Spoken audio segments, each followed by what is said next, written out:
Welcome back to BS and Beer. The BS and Beer show is about building science and beer. And this is a very special week because this is about the expansion of our community. And BS and Beer is nothing more than the community of building professionals and people who are passionate about building performance, gathering, sharing ideas, and trying to spread the BS far and wide. The building science that we all rely on, that we all enjoy as enthusiasts, is spreading like wildfire throughout at least North America, if not the globe. Is Greg in the chat? Greg, our friend in Australia, he usually represents the rest of the globe in our audience. So with that overly long introduction, I would like to very briefly just say that we're very excited to have the Northern influence on tonight's show. This is a specifically oriented show to our neighbors to the north. Well, Emily and I's neighbors to the north. Obviously, our Canadian friends, Aron, Connor, and Shaun. We're so excited to have you guys join us. I just want to briefly go around the horn and do introductions. So I'll start with myself. I'm Travis Brungart. I'm in Prairie Village, Kansas. I run BS and Beer KC with my partner in Catalyst Construction, Joe Cook.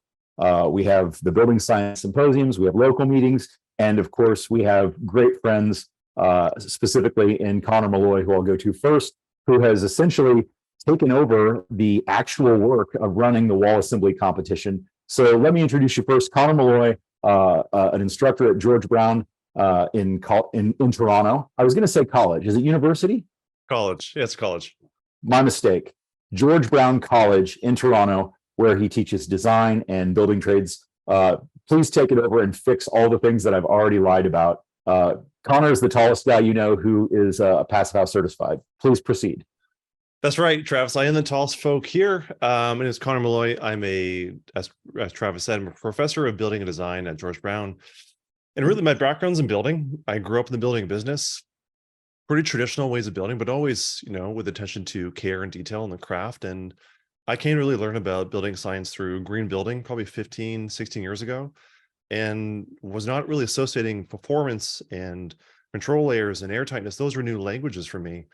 And really in the past 5 or 6 years, it's been really great to embrace these communities through, these chats with you all every week and some amazing festivals and events. And what we're trying to do for our students is really, when we're teaching carpentry and basic building, we want to make sure we're teaching these control layers and building science as we're teaching framing, as we're teaching insulation, so that every person graduating even a 2-year program can come out really understanding fundamentally how a house works. So if we can have some discussions and share backgrounds and bring on great speakers, that's kind of what we're up to up here.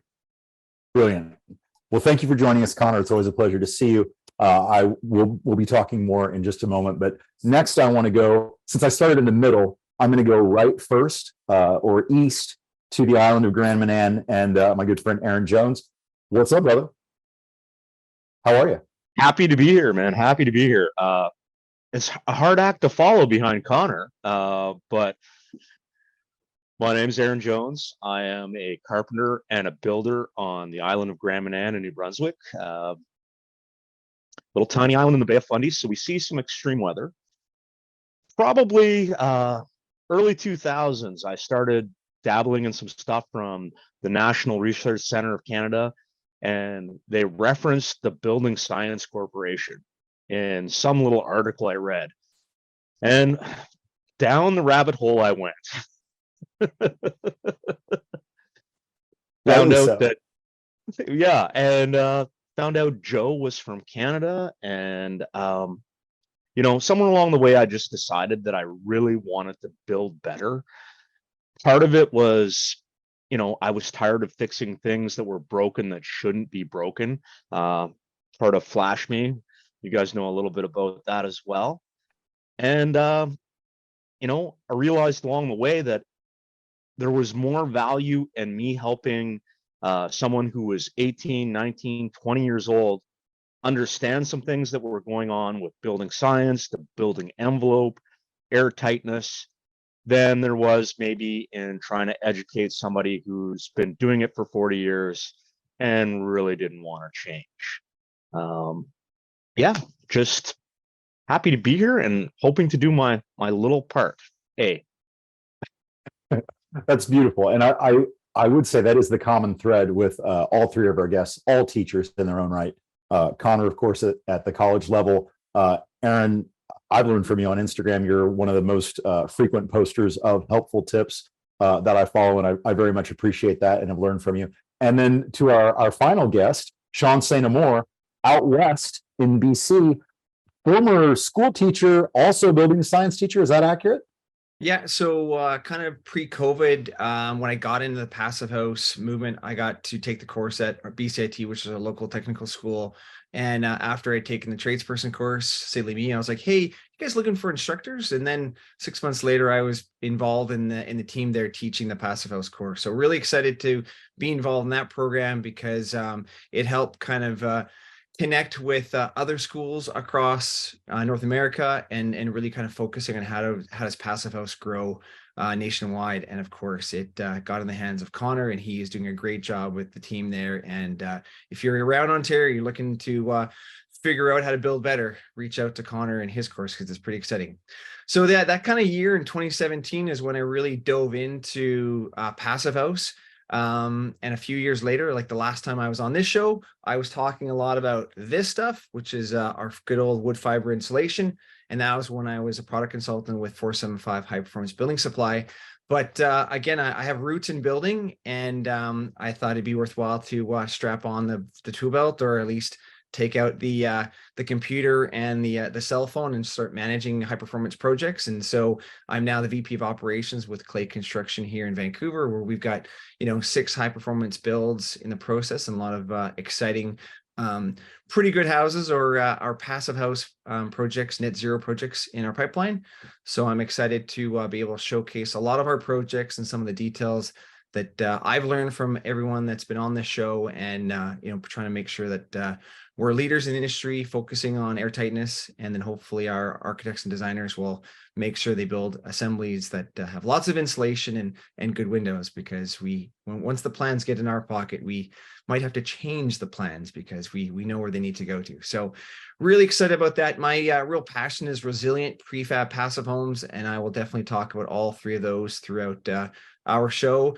So again, thank you guys for having me. Really excited to be here. The beer of choice, as I said earlier, if you missed it, was the lovely Stanley Park Amour Ale. When it came to the market, they were again a carbon neutral beer company, and so I'm incorporating the Belgium flavors into Canadian beer. And I've definitely gone across the pond and seen a lot of exciting prefab companies and high performance. And so, knowing that the answers are all about collaboration, definitely, again, partnering up with these other individuals and more that we have planned for our upcoming year. We are all about learning and sharing and collaborating, and really glad to be here tonight.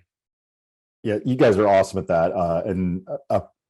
I don't want to go to Emily's introduction until after I mention that ordinarily we have a drinking game on the show where every time someone says it depends, or really at least when Emily says it depends, we all have to drink. But this is a special episode for the American viewer, because every time somebody speaks Canadian, I think we have to drink. So while Emily's doing introductions, I'm going to get my beer. So next time I hear project, process, I'm going to go ahead and have 2 on the ready. So let me grab my beer while you break it down. And sorry. Very nice. I'm going to grab my beer. Emily, tell them how it works. All right. So also, Emily, sorry, Yeah. Emily, but Shaun has a little game he plays every time I say "to be fair." He also makes everybody drink. And you also have to say, to be fair, because again, there's a great Canadian show that says it. So, again, you got to carry good things on. maybe we might need to see what Shaun and Connor say tonight too, in fairness, Aron, so that if they each have a catchphrase, right? Like I say, it depends a lot. Then so if Travis is back, he just barely heard it, he's gonna take a sip. But so the BS and Beer show has been a grassroots movement. So tonight's show is really special because the whole goal of BS and Beer has always been to encourage other local groups to start their own local groups in their area. And although I practice in Maine, so we're basically Canadian, the way we practice isn't appropriate for everyone in the United States. So it's awesome to have a lot of, spread around. But we started the BS and Beer show actually as a one-off from our local group during the pandemic. Is everybody okay? Word got out, and we started doing this every week. And I couldn't have been more excited about sharing across the country. So it is very exciting to me to see what grew out of our local group into the BS and Beer show, into other countries, and seeing the Canadians now taking this on to really expand it in your network and area. But I'm in charge of technical stuff, which means I'm going to watch the chat box tonight. If you post in the chat box, make sure that you pick everyone or all hosts and attendees. Otherwise, only the panelists get to see your comments. So we want to make sure in the chat box, I did post there, but if you didn't see it yet, if you're here, let us know that you are here. Tell us what you're drinking, even if it's water. Introduce yourself and where you're from. That's how everybody else in the audience knows you're here. And that usually spurs some kind of crazy discussion in the chat box. So introduce yourself in the chat box. Find Homebuilding and Green Building Advisor are our media partners, just allowing us to do Zoom and have as many people on as we want, which is awesome.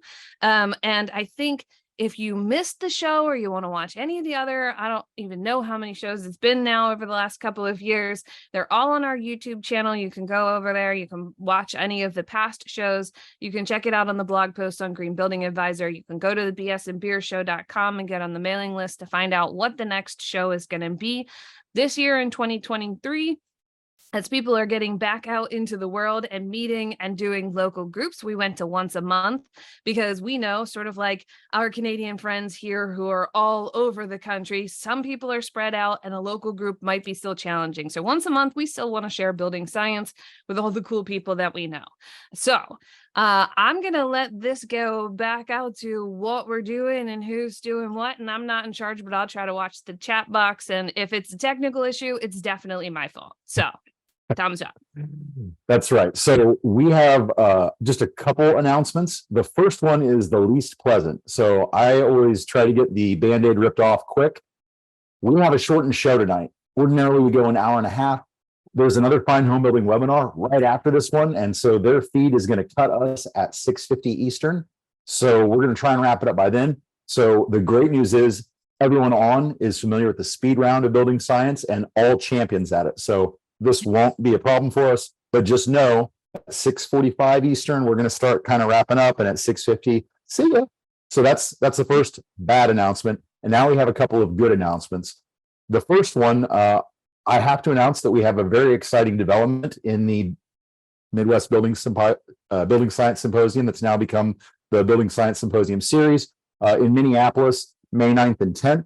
You can join us for a couple days there with Steve Basic, Jake Bruton, Coda Ueno, John Straub, Canadian, and also Randy Williams, kind of Canadian. I mean, it's climate zone 7 up there or something. It's cold. He gets partial credit, right? He's got a beard. Anyway, that's Minneapolis. Give Randy Williams credit. He can be an honorary Canadian. I saw him in flannel earlier today, so it seems only fair. So that's coming up for the symposiums. The other dates are being announced. You can always go to bsandbeerkc.org and find those dates. But the shorthand is, I think, Connecticut instead of Boston, Denver instead of Kansas City, and Charlotte, North Carolina. So that's all for that right now. And the last announcement, I almost think I should let the gentleman clad in flannel make that announcement because they know more about it than I do. Who would like to take the floor? I guess that's Sean pointing at me. I was trying to point at Connor, but anyhow, I'll let you do it. Go for it. Everyone's screen is switching around. Oh, sorry, eh? Let's let Connor take it, eh? Of course, eh? Get it done, eh? Oh, goodness. Get the other one on the pipeline. Sorry.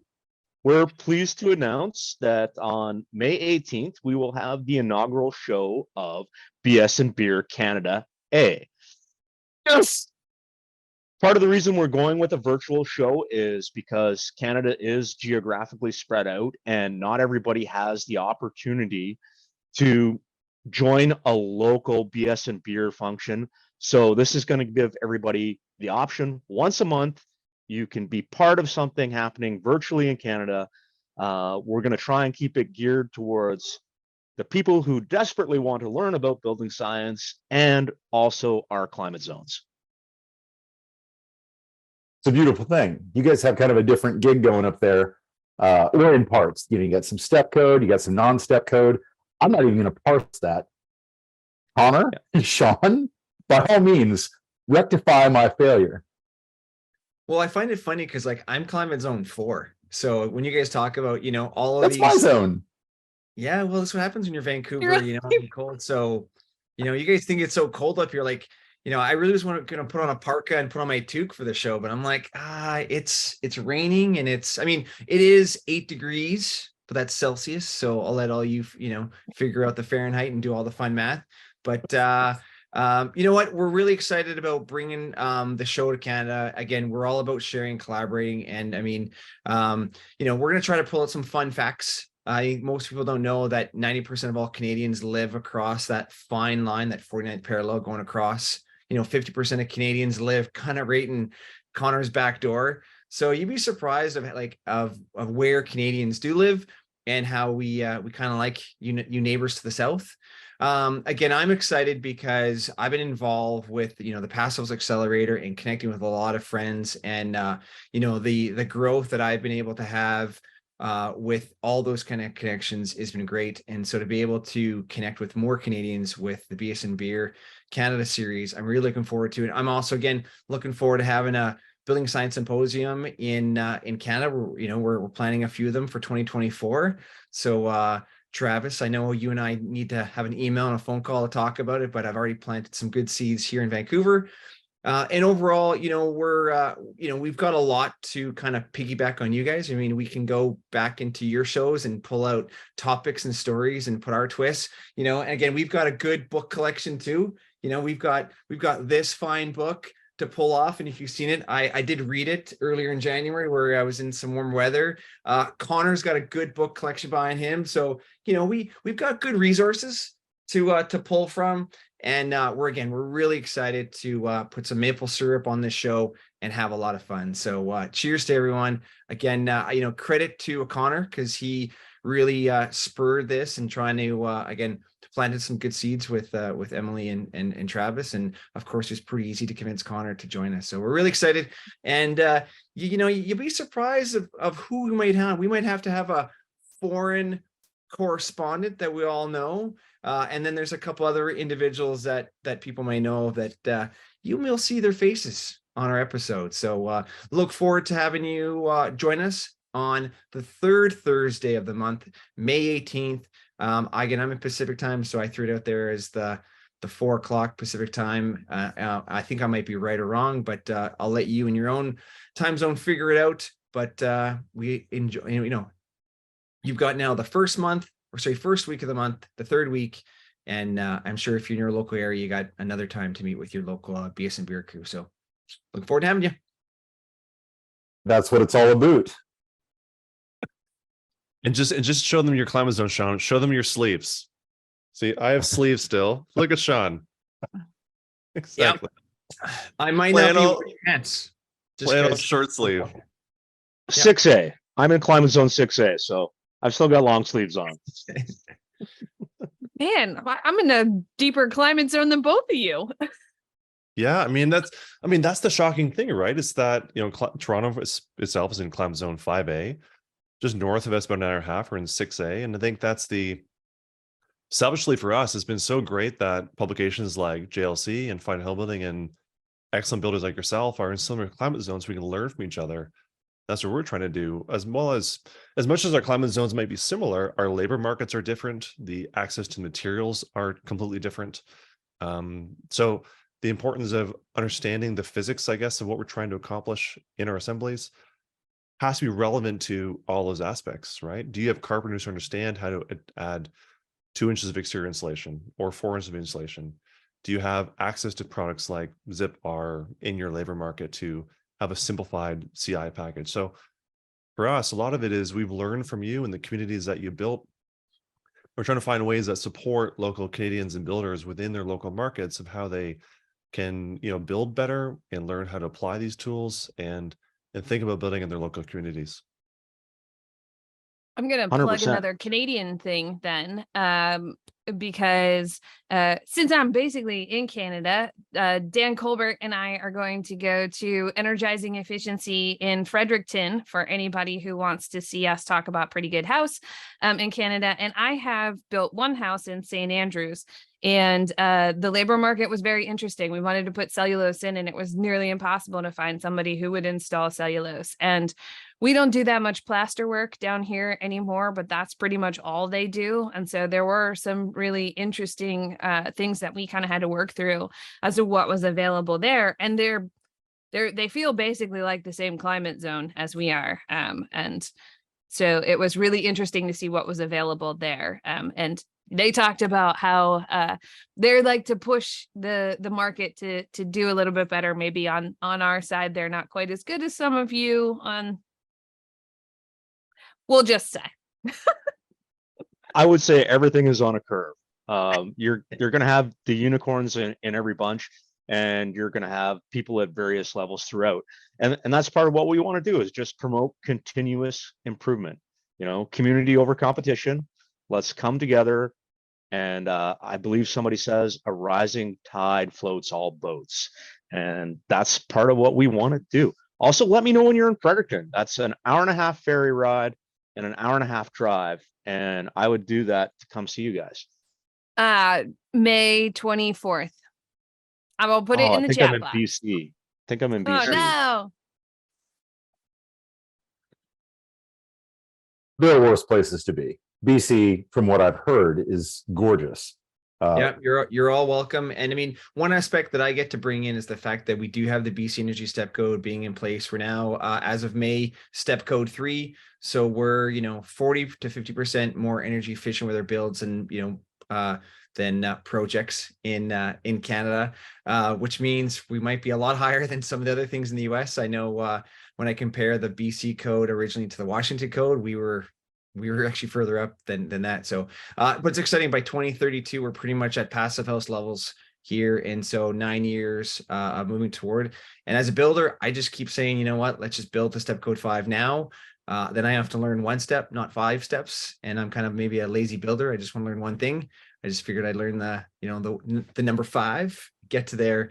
And then if we don't get there, at least we're pretty close and we can, make those adjustments. But to slowly do this, I'd rather just shoot for one and go that way, and then talk about how we've, either failed or learned or we won.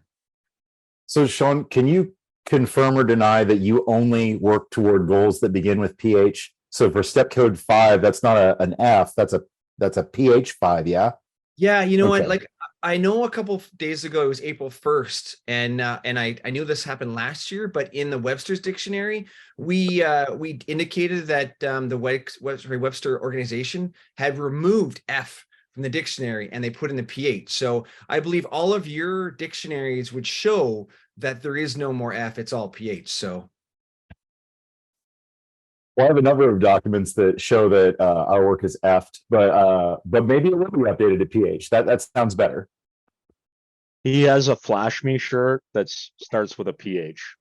That's how course he dedicated does. he is to the Wait, craft. I need one of those. I'm actually feeling a little bad. I wasn't wearing my Flash Me shirt. Well, Or hey, flannel.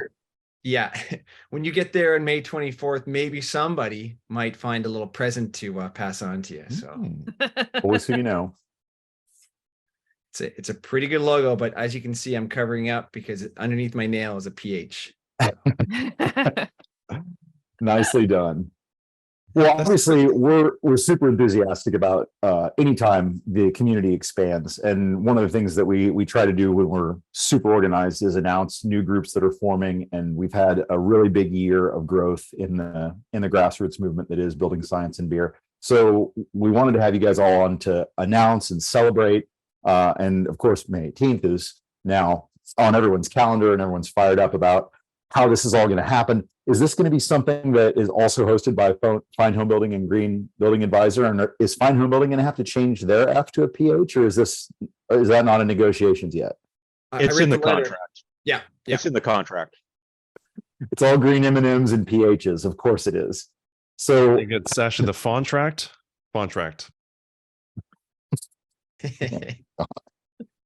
So you can The font, eh? you can go you can go directly to the Green Building Advisor website and register, I believe, in the coming weeks, so that you can make sure that you're on the reminder list, because you don't want to miss it. It would be heartbreaking to miss the inaugural, and then once you're in good with this crew, you're going to want to catch them all, because that's how you're going to see Mark Willey and Chris Merchandani and all the wonderful people that you guys already kind of teased a little bit as some of the other Canadian building science so-and-sos that I saw early in the chat. Somebody mentioned that essentially building science is from Canada, so you're just sort of reclaiming it. I'm not going to co-sign that, but I will say that we're very excited to have Dr. Strauber event in Minneapolis. So I'm not going to deny it either. I'm just going to leave it out there. Well, that comment did come from Doug, and Doug Doug's Morgan, very smart, much smarter than all of us. He's a very reliable and intelligent human being. So I'm going to say it must be true. But yeah, maybe Sean could bring up a little picture of our foreign correspondent. Mr. Mark Willey, the man, the myth, the legend. So Mark Willey is going to be our foreign with a PH correspondent. Beautiful. Well, I think that I don't want to let the show go too much later before I readdress something that I teased earlier, because not only are we announcing the Canadian expansion, but Connor has an announcement of something else that's important that's launching.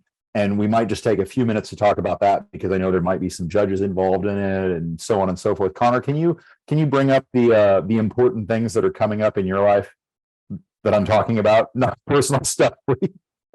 You mean turning business? Turning in my mid-40s tomorrow? No. Yeah. So tomorrow, or sorry, today. It's today. Well, is that tomorrow? Tomorrow's my birthday. Tomorrow. Happy birthday. Thank you. But April 6th today, the day before. So we're launching today the 4th annual student wall assembly competition, as founded by Travis and BSMB or KC all those 4 years ago in 2020. Really as a competition to support the students who like nerdy details in building science, those students who might not have an outlet in schools of architecture or skilled trades or even in high school in a shop class, to be celebrated for what they're thinking about in the built environment. So this competition launches today. It is at wallassembly.com. The submissions are free to enter. It's for any student in high school, university, or college. Travis and I have worked together with our amazing sponsors and collected upwards of $20,000 in, I say it was USD, because for us, we're like, that's like $40,000 or $400,000. I forget the conversion. How many toonies, how many loonies? Yeah, exactly. There's a lot of loonies in there. And it's an amazing competition to support students with their ideas for the built environment, for their climate zone, for their labor market, for the ways they've been thinking about building a home in the future. And they don't have to be built projects. They can be designed on paper. They can be built in their shop and class. They can be built in SketchUp as a rendering, just to convey their ideas, how they're thinking about control layers and installation levels and an air tightness. And we have cash prizes. We have sponsorship prizes for Passive House education. So first prize winner is $1,500 USD, plus Emu Systems, an amazing training center out of Colorado, has donated a full Passive House, certified Passive House tradespersons program, including their Passive Pod workshop, and your CPHP exam fees are completely paid for from them. First prize also gets a year membership to Fine Homebuilding Green Building Advisor. Second prize is $750 USD plus the Passive House workshops from Emu Systems and your exam fees. And we have a third prize, which is $500 USD plus that same training from Emu Systems. So amazing balance of cash and prizes. And not only that, we had so much support this year from sponsors that we have more money to give away. So we've created a bit of an educational fund where if a student submits and can share with us what their career goals are, explaining what they want to achieve in the career and what's that block stopping them from getting there, whether that's a workshop, some training, maybe their apprenticeship fees, they're in a building site related program, they have expensive textbooks. This is what this money is here to do. We have more than 5,000 in cash just to support those students achieve their goals, to make sure that we're supporting this community of not just professionals that are here today, but 18-year-olds looking at getting into this, to make sure that we as a group can support those that are kind of coming up from the bottom and helping us grow and build better. So that launches today. Get in the mix, people. If you know a teacher, an instructor, a student, a program, anyone that you think would be at all interested in this, it's a really unique opportunity and something that we can't overstate the value of. I don't know if everybody knows the lyrics, but we didn't rehearse this number, so I'll just a cappella solo this. But I believe the children are the future. Teach them well and let them lead the way. Really? Nobody? Okay. Well, you're welcome. I'll stop. But seriously, this is the most important thing that we do, to be honest, and frankly, everyone on this panel does a better job of it than I do. The three of you who are teachers, like in the academic sense, and then of course, Aron teaching people every day with tips on Instagram of how to do their job, to polish their trade work to a level that makes them more efficient and more effective and provides better durability. This is the level of instruction that the industry craves, and frankly, that determines the success of our future built environment. So having access as a student to something like the wall assembly, to something like BS and Beer, these are incredibly valuable things, and it really does shape the future of the built environment. So if you're at all affiliated, adjacent, access to someone who might benefit from this program, I do hope that you would share that information, because it could be the difference between them having scholarship funds to pursue that career and setting them on the right path. And even if you don't win, I think one of the things that's most valuable about the wall assembly competition is the feedback that you get from the experts. Like, I think Emily, Shaun, of course, you guys did a fantastic job in the past judging for us. I know we always talk about how thorough Mike Girton and Christine Williamson's comments have been in really reviewing the wall assembly submittals. So even for people that don't win, you learn so much. It's so valuable and important to set people up for success in the future. And so for anyone who's ever been involved in it, anyone who's ever entered, and of course, to my good friend and the person who's really carrying the massive weight of producing this thing, Connor, I just want to thank everyone who's ever been a part of it, and ask that anyone who can move this thing forward would do so, because it's definitely all about making a better built environment in the future. That's kind of it, Travis, and you really nailed it, because it isn't about, do you go to a school with building science training? Do you practice architecture? It really is about, do you have ideas about how to build a great home or a great building in your city, in your environment? Can you draw it on paper and communicate it? It's all about, if you have questions around, I saw Ben Bogey write a double stud wall article, or Dan Colbert, and I wonder whether that would work in my neck of the woods. Well, a lot of these ideas are really not new. They're not brand new. It's about sharing ideas. Knowledge is about sharing and getting feedback about whether that would work in your environment. Selfishly, if nothing else, if you want to learn whether a wall you read about in a fine Homebuilding article works in your neighborhood, and have 7 judges that are architects, builders, and building scientists comment on it, it's pretty incredible. And to really put it bluntly, the winners the past few years have not been trade schools like mine with building science programs. It have not been architecture schools with building science programs. They're high school teams. It really is about your idea and how you communicate it and how appropriate it is for your market. The winner the second year was a 17-year-old from Brooklyn. 17-year-olds clean the clocks of my classes that I teach for a living. So it is completely possible. It is about the ideas and supporting young people. That's So, yeah, killer. are you guys going to allow Mr. Ingwe to participate this year? Because he sure, brings his game to rise up the competition. So exactly. So that's Dylan Ingwe, who won the second year of the Good one. competition, who was at the time was 17. Yeah. This is 3 years later. Dylan's 19 now, maybe 20. He's in Michigan. Yeah. But he's now in university. So Dylan still has 4 more years. And if Dylan has 2 years of masters, he has 6 more years of entering. So he can come and enter as much as he wants. So any of the competition, if you go for a prefab, you kind of get an extra little vote for me. Just saying. Just I would trying to- also offer. Go ahead, Sean. No, I was just saying, yeah, if you want to, please the judges, prefab is definitely an interesting way to go in your models. Not do whatever you need to do. Just saying, little extra point on my side. Canadian cheat codes abound. I'd also offer that even if you're maybe not in a position where you want to participate or you're not comfortable participating in the wallassembly.com, don't be afraid to reach out to people. Everybody in this group, everybody on this Zoom here right now would be more than happy to spend a few minutes, answer a question, at the bare minimum, point you in the right direction. I think you got it, Aaron. I think that's what's different about this year about the competition too is sponsors have not just donated time, but others want to know, well, cash is one thing for me, but like what else can we do? What is really more helpful for us? And companies like Veta Windows, which is a window supplier that imports windows from Poland, high performance windows, triple glaze wood, solid wood windows.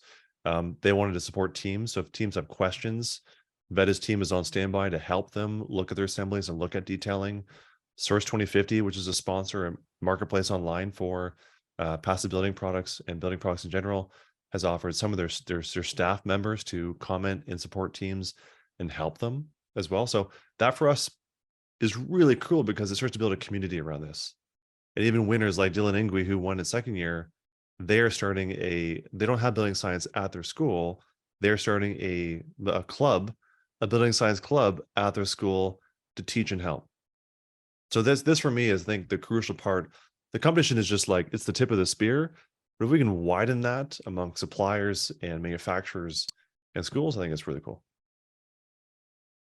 Sorry, I have my excitement to what you were talking about too, but Matt Bloomquist was commenting in there. His kids have done this. I think this might mean that I can't be a judge this year, but they're building one of my houses in Taylorville, Illinois, this coming year. And so if they submit a wall system, I might not be allowed to judge because that'll be a little partial. Ringer. Okay. Yeah. They built Steve's house. I'll fill in Hey, for you, Judge, Emily. I also wanted to say too, for anybody who's thinking about competing, who's not sure, all of the wall section competitions are also up on the BS and Beer Show's website. So you can go back and watch some of our previous show and episodes. And if you're still too nervous to enter, please join us when we do this, because it's a great learning experience to have the people who have judged it talk about wall systems and climates and how hard it is to build something or how easy it is or how it's appropriate. So it's a great learning experience where we just talk about wall systems for multiple shows. So I just want to encourage people to watch the old episodes and also join in if you don't submit anything to see what's cool coming out of it. So. And I'll throw a period on that sentence before, unless someone else has something more on wall assembly. If you go to Connor's website, wallassembly.com, and I call it Connor's website because I did nothing to build that out. Connor did the mural board, he did the whole website. So I love that I always get credit for having the idea, but I'm doing much of the hard labor these days. So it's Connor's website that he built, and it has all the past stuff on it. So you can review all those past assemblies, all those comments are available from all the experts for you to see. So Emily's exactly right. The resources are there, or if we're speaking Canadian, that'd be resource. Am I accurate there? You got Yeah, it. you're working on it. You're working on it. It might take a I'm bit trying. a couple more sips, you'll get there. Yeah. Where's Hey, my one of the donut? best websites in construction history. Again, and we don't know how and where Connor's able to get it from, but wow, it's a pretty handy website. So check it out. It's interesting too in the competition over the 4 years, just how embodied carbon has started to play a role in it. It's great in our time of just different techniques or innovations that have kind of come to the forefront. And now that we're not just talking about embodied carbon, but operating carbon, but embodied carbon. So it'll be interesting to see what the wall panels are coming out with and how they're filled and all the different types of membranes and layers that control layers that are important. It's going to be exciting. Looking forward to it. Right on. Well, I promised you that I would start kind of trying to wrap things up a few minutes early. So I want to make sure that, is that the 5-day forecast already? Oh no, it's 5-minute warning with a PH. So I don't want to deny the opportunity for our Canadian hosts of the new and exciting BS and Beer Canada to tease more of what they've got cooking. I know you guys sort of talked about your foreign correspondent and some of your other guests, but if you guys have other stuff that you want to tease, now's your chance because we're wrapping up at like 4 to 5 minutes. We're not talking about anything in the show. I think the best thing everybody could do would be just to come join us May 18th, and we'll let the cat out of the bag, maybe with some maple cream beer from a local brewery, and there may or may not be free back bacon. I'm not sure. I love bacon. I don't know about back bacon. It's Canadian bacon. It's Canadian bacon. We call that ham here. I get it. Okay. Yeah, just look out for the greasy envelope in your mailbox, Travis.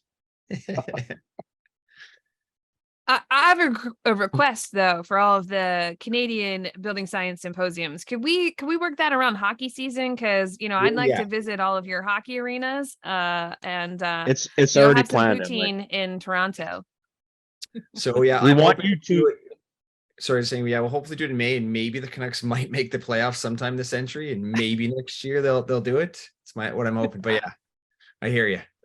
We want you to fully experience Climate Zone 7. It's going to be an outdoor arena. That's what we're going to do. Yeah. On hockey. Yeah.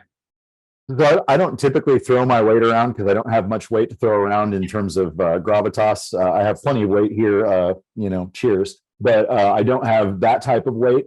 But I will throw a little weight around regarding a potential future Toronto Building Science Symposium. It really needs to be during NBA season. If I don't see Pascal Siakam live and in person, I'm going to be a little disappointed.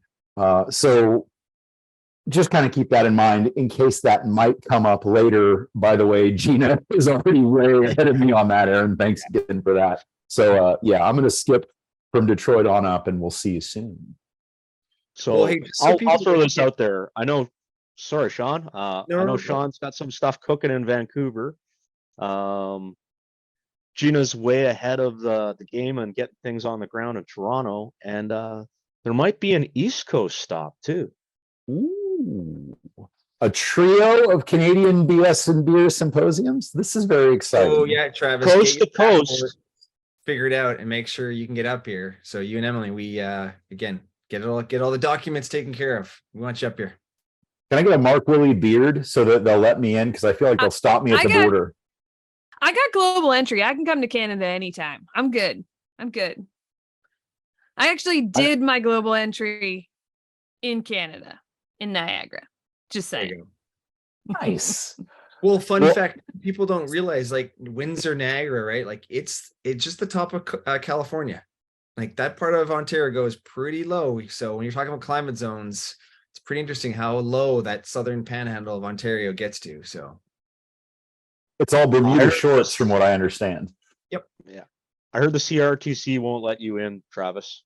It was in the chat. I don't know if it's true or not, but I think that has to do with my bad singing voice, and that's fine. I can live with that. I don't need to sing. Nobody wants it. I'm willing to let that go so that I can get across.